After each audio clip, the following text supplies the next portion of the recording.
Good day, I'm Theodore Henry, and this is your JIS News for Thursday, October 29. The island-wide nightly curfew of 9 p.m. to 5 a.m. has been extended for another 16 days. The national curfew, which would have expired on October 31, will continue until November 16. However, the special curfew order for Ray Town in Kingston and Cornwall Court in St. James remains at 6 p.m. to 5 a.m. until November 6. Prime Minister Andrew Holness provided the update on government's COVID-19 control measures during a virtual press briefing last evening. The requirement for taxi operators to carry one less passenger than stipulated by their license will also remain in force until November 16. The stay-at-home order for persons 65 years and older will continue until November 30, along with the ban on funerals, parties, and other such events. Burials will continue to be allowed with a restriction of no more than 15 persons. The current protocols under the Control Re-Entry Program for both residents and visitors remain until November 16, 2020, while the requirements for pre-testing and quarantine remain the same.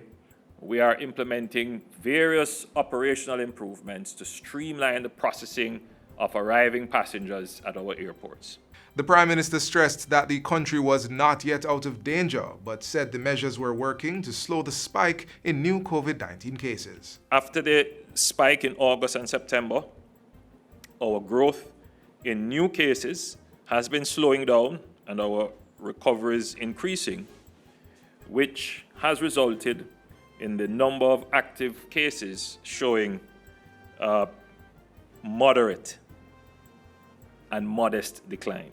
Meanwhile, 17 schools across 9 parishes will resume face-to-face classes from November 9 to 20 under a pilot project by the Ministry of Education.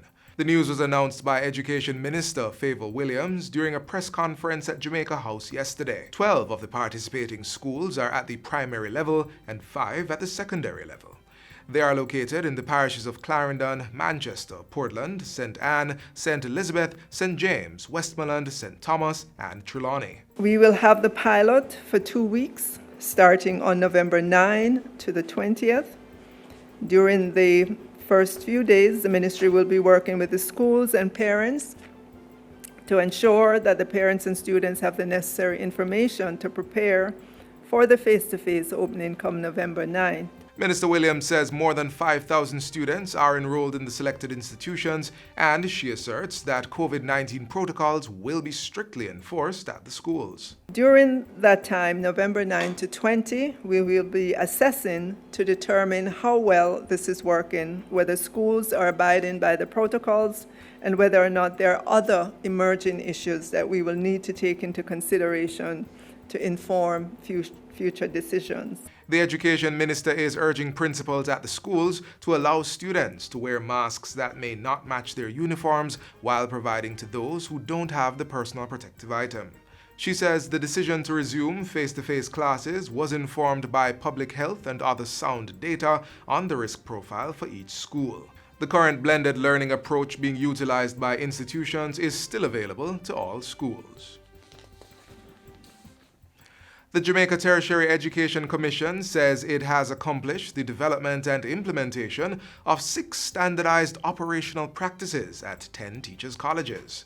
Program Manager for the Education System Transformation Program, Dania Facey, says this was achieved through technical cooperation grant funding of $600,000 from the government of Japan in 2018. Ms. Facey says the government-funded colleges were selected to reform their practices concerning quality assurance. We would want to ensure that having come to a teacher's college, wherever you've gone, that you have been exposed to a standardized kind of curriculum, standardized process of assessment, so that a graduate of a teacher's college is not only ready for teaching, but we know that they have met a particular standard, and the college itself has met a particular standard. Ms. Facey was speaking at a recent JIS think tank. She says among the 6 standards agreed by the institutions are human resource and financial practices, curriculum design and planning, and infrastructure and learning resources. There will be a virtual launch of these standards on October 30. To share with the public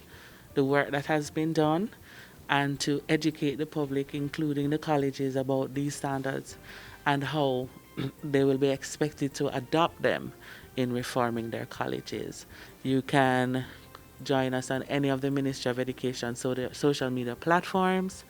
We're on Instagram, we're on Facebook, as well as JTEX platforms, and they are also on Instagram and YouTube. The Ministry of Labor and Social Security has received a $40 million grant from the United Nations Children's Fund, UNICEF, to help some of the country's most vulnerable households cope with the crippling impact of COVID-19.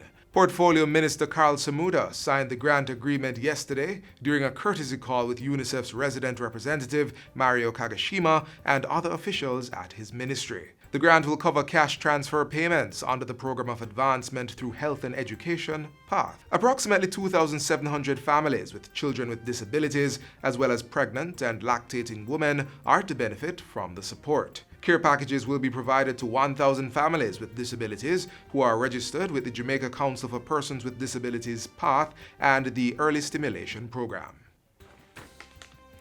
The family home of Jamaica's second Prime Minister, Sir Donald Sangster, will soon be restored as a National Heritage Site. Prime Minister Andrew Holness made the announcement on Monday during a ceremony at National Heroes Park to commemorate the 109th anniversary of Sangster's birth. Mr. Holness said the home, located just outside of Mountainside in St. Elizabeth, would be restored by the Ministry of Culture.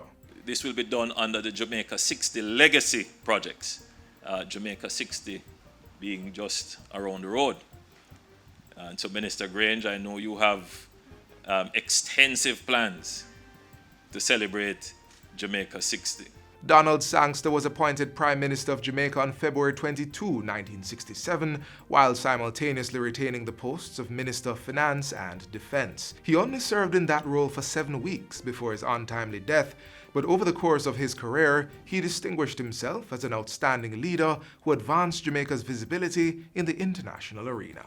And finally, State Minister of Culture, Gender, Entertainment and Sport, Alanda Terrelong, will now have direct oversight for the Poet Laureate program. Portfolio Minister Olivia Grange made the announcement at the recently held Poet Laureate of Jamaica Appreciation Ceremony at the Jamaica Pegasus Hotel in New Kingston. He will be working closely with the chair of the National Library, the National Librarian, Professor Ball, and the team to further lift the profile of the program, and to encourage more young people to participate and to ensure that it grows from strength to strength. Minister Terrelong says he is grateful for the opportunity to work with the organization in helping to build new talent. So I do accept this new role at Minister Grange with a heart full of gratitude, because it gives me an opportunity, as I indicated, to bridge the gap between culture and education.